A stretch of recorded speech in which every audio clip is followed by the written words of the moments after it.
So, Secret of the Mimic came out a while back, but all I see people praise the game for is its lore, when the actual game is so damn good. And obviously, the lore of these games is very important, but I'm too dumb to figure that out, so today I'm just gonna be talking about why FNAF Secret of the Mimic is an awesome mascot horror game. Oh, right, spoiler warning, obviously.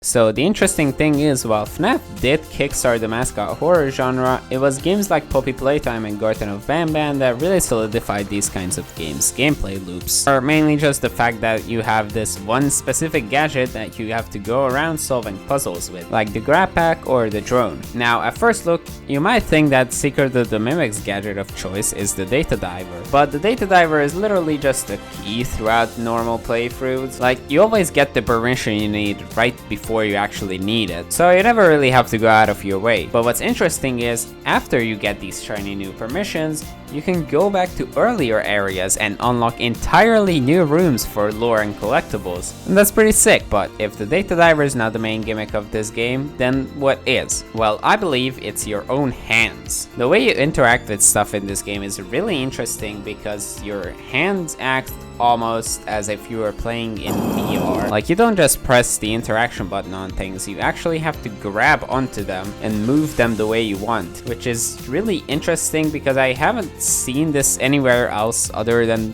VR games. But it is so fun to just interact with the world like this. But this is a horror game after all, so while you are having all this fun, you need some scary creatures to chase you around. Now, different games tackle this problem differently. Some have a big overarching antagonist for the entire game, and some have a bunch of smaller ones in each section, but Secret of the Mimic has both an overarching antagonist and a bunch of smaller threats. But the twist is, they're actually all the same, because obviously, by nature, the Mimic endoskeleton can fit into a bunch of different suits, and that's exactly what it does throughout the game. And this is actually great, because not only does it keep the game fresh by introducing basically new antagonists in every area, but it also makes you feel really uncomfortable around any costumes, which is unfortunate because the whole facility is littered with costumes around every corner, and every one of them could hypothetically have the Mimic inside just waiting for you to get close enough. Now, most of the time it isn't, but on our first playthrough you don't know that, and that really elevates this feeling of unease. The fact that any of these suits you're walking right next to could suddenly spring to life and attack you. But when you are being pursued by the Mimic, avoiding it is a bit tricky. You can easily bait it around by activating noisemakers or walking into these chains, accidentally or on purpose, which it can hear from pretty far away and will just run straight to. You can also hide in these lockers, but since it hears so well, at first I figured it would definitely be able to hear the loud slam of the locker when you exit, but turns out it can't, which is great if you know that. Whatever.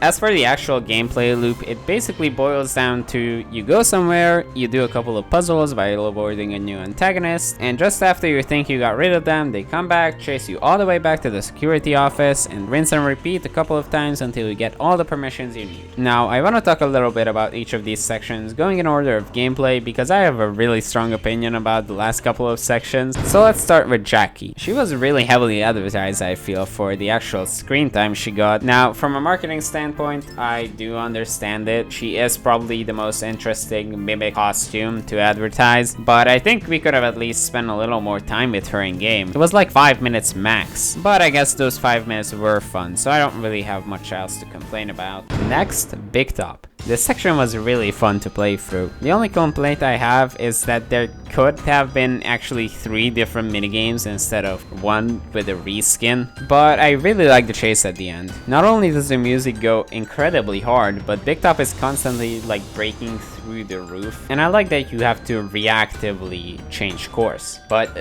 how can he do this? This is probably one of the most impressive feats of engineering in this franchise. Or that actually might be Dollie, who survived what looks like molten lava with only a few burns. Oh yeah, speaking of Dollie, I really liked her section. It was very fun to avoid and distract her, but I think there could have been a little longer part of avoiding her while she's on these rails. Oh, also, why are there just machines that can spontaneously create a block of trash? Whatever. Now, the Chica section is also pretty basic. You just sneak around and collect stuff while avoiding Chica. So not many notes there, but what comes after this are my favorite sections in the game. So before that, I would like to get some of my nitpicks with the game out of the way so I can be positive for the rest of this video. Firstly, there's these crane puzzles that are not very fun to do. I mean, the first one's fine, but the second one, I spent way too long on it. And I don't know if that's just because I'm bad. It probably is. But still, I wish the crane would move just a little bit faster. Oh, and Edwin, for the love of God, why did you make so many cupcakes? There does not need to be this many. Another really weird thing about this game is how it handles these windows in the facility. Because obviously the whole map isn't just loaded in at once for obvious performance reasons, but to give the illusion that it is actually there all at once, there are sometimes these windows which you can look through and they kind of project an image of what's supposed to be behind them, but they do it in a way where it just feels wrong and I can't really put my finger on why. But that's basically the end of the problems I have with this game. So let's get back to it. Specifically, the basement section with the white tiger. This section is so incredibly well done. At first I was worried that this was just going to be a weeping angel situation, but luckily it wasn't. But the thing is, I still don't know how this thing works. Like, I'm pretty sure you have to look at him, but I don't really know what that does because he doesn't start attacking you when you stop looking at him. And this guy has the best implementation of the look away and it's gone mechanic I have seen in any game. And actually, this whole section is really confusing, but what's great about it is even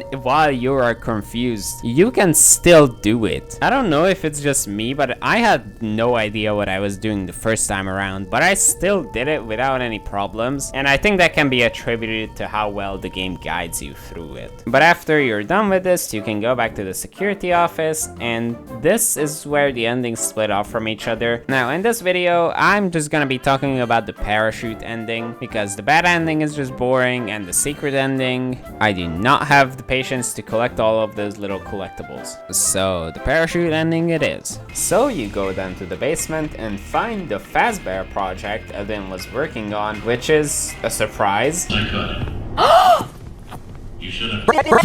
But here you have to make use of springlock suits. Now, springlock suits are something I haven't talked about yet, but they function similarly to Freddy in Security Breach, but what you use them for is entirely different. I mean, they still act as hiding places, but you have to leave them way more frequently. You are tasked with entering this office, but you can't really do that through stealth because every time you get near, the doors just close. So what you actually have to do is just drain the power of the office by standing Fredbear and Spring Bonnie next to the doors, because yeah, they're here apparently. And once you do get in the office, it's just Fiona in some sort of machine, but how she got stuck in this toaster is not important. She just sends us up to Edwin's house where we need to do one last scavenger hunt. All you need to do here is just get 5 tapes per code, but I think this area is where this gameplay is at its strongest. There's a lot of ways to distract the mimic as well as hiding places, but the audio here is a little weird. The mimic is constantly screaming random voice lines from the game, and in vents or the tape room you can kind of hear it, but as soon as you step out into the halls, it is max volume no matter how far the mimic is from you.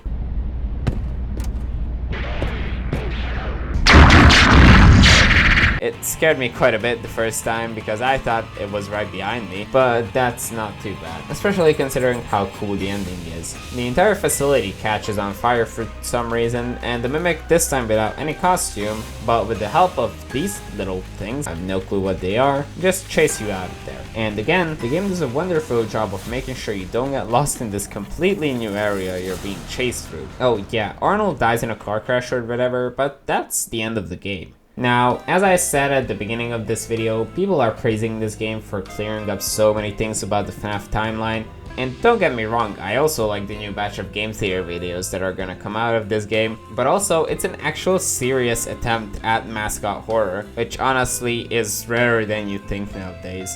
So I can't wait for the inevitable DLC that's going to come for this game. But now that Secret of the Mimic is out, FNAF fans only have the movie to look forward to, which I'm sure is going to be an absolute banger that I'm probably gonna make a video on. So if you wanna see that, you can subscribe. And if you do, I will see you when that comes out.